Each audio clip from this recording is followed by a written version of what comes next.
Welcome to the Frans van Cat interview. I'm Mairead Dundas. Now, as the world edges closer to the major climate talks here in France later this year, there are moments when a global deal on curbing carbon emissions seems within our grasp. At other times, the hurdles seem insurmountable. Now, to help us sort through the challenges on this perilous road to Paris, I'm joined by Pascal Canfin, Senior Climate Advisor with the World Resources Institute and a former minister under François Hollande's government. Thanks for joining us. Now, you've just published a book, a carbon-neutral book, I might add. Yeah. Its name in English is Climate, 30 Questions to Understand the Paris Conference. In your opinion, what's the least understood element of these talks? Well, almost everything, I'm afraid. So that's why there is a need for a better understanding, because this climate discussion is related to energy. It's related to geopolitics, with the connection between China and the US and what's the role of developing countries and emerging countries. A lot of competitiveness stakes behind the talks as well. So when you start discussing climate, actually you discuss about energy, about geopolitics, about finance, about the economy. That's why it is so complicated to find a deal. And that's why it is so important as well to have that a success in Paris in December. So everyone's touched in some way really by the climate.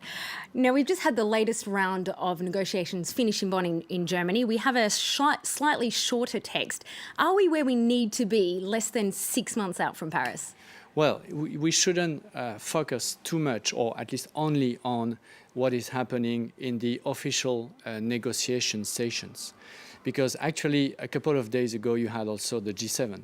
And the G7 took a collective commitment for decarbonization of the economy and to reduce our CO2 emission, the G7 CO2 emissions, up to 70% in 2050.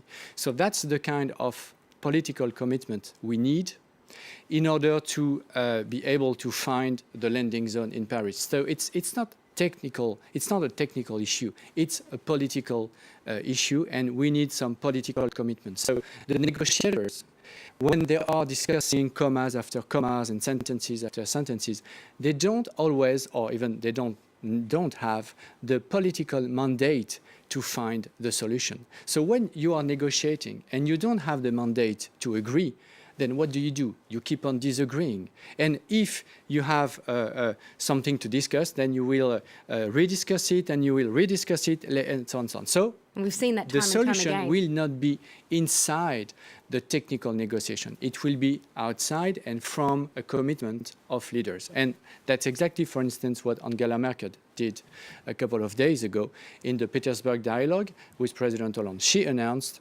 $2 additional billion from Germany to solve the unsolved still issue of the 100 billion pledge in Copenhagen in 2009.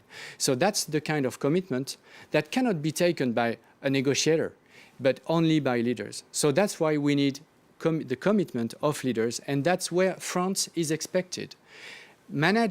Handling this process at the top level, with President Obama, with Xi Jinping, with David Cameron, with Angela Merkel, in order to find the necessary compromises between the different states. So we're hearing positive moves from the G7 leaders, but at the same time, we're also seeing that fossil fuel subsidies are at record levels.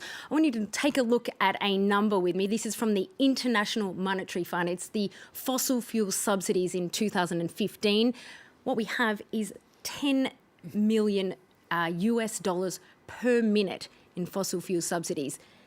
Is there a gap between what leaders say they want to do and what they're doing right now? It's a very interesting figure, because when you ask the general public opinion, does the green energies are more or less subsidized than fossil fuels?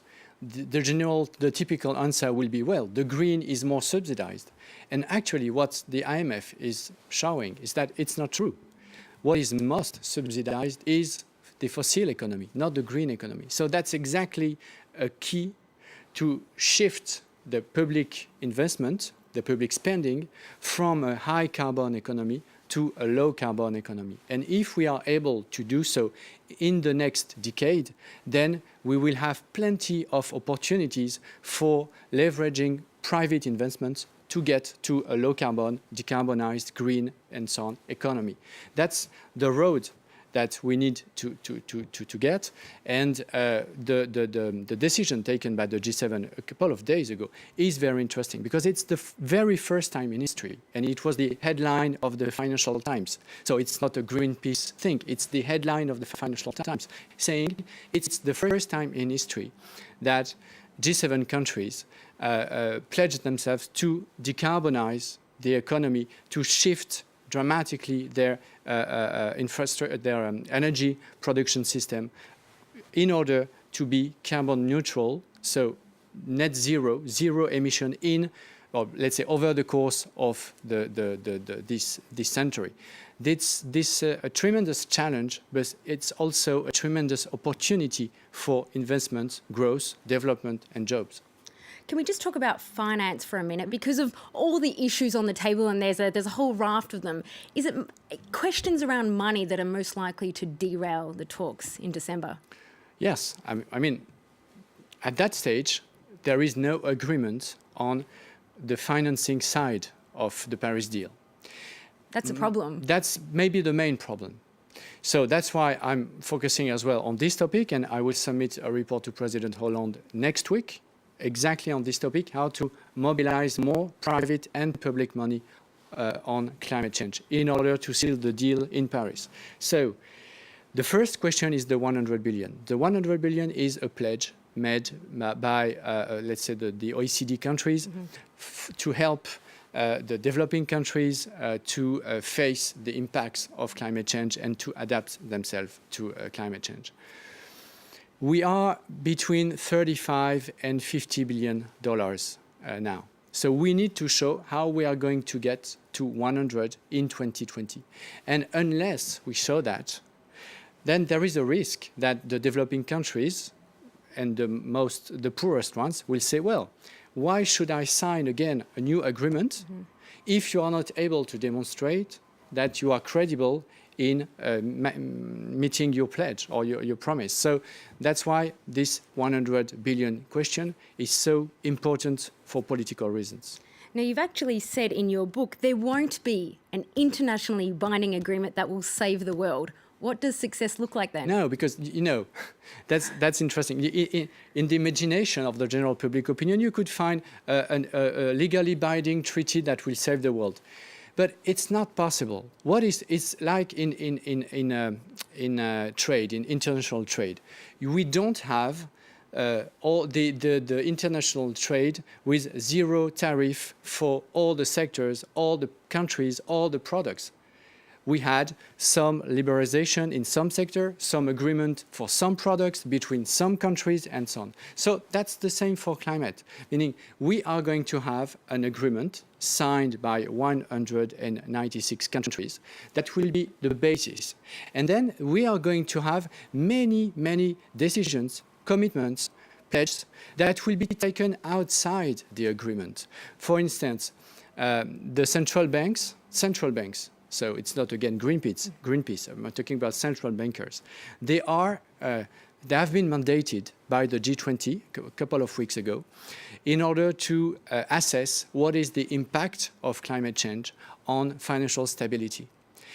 This kind of results is key because if you change the rules of capital markets, of monetary policies, then you have impact for trillions of dollars on the real world investments.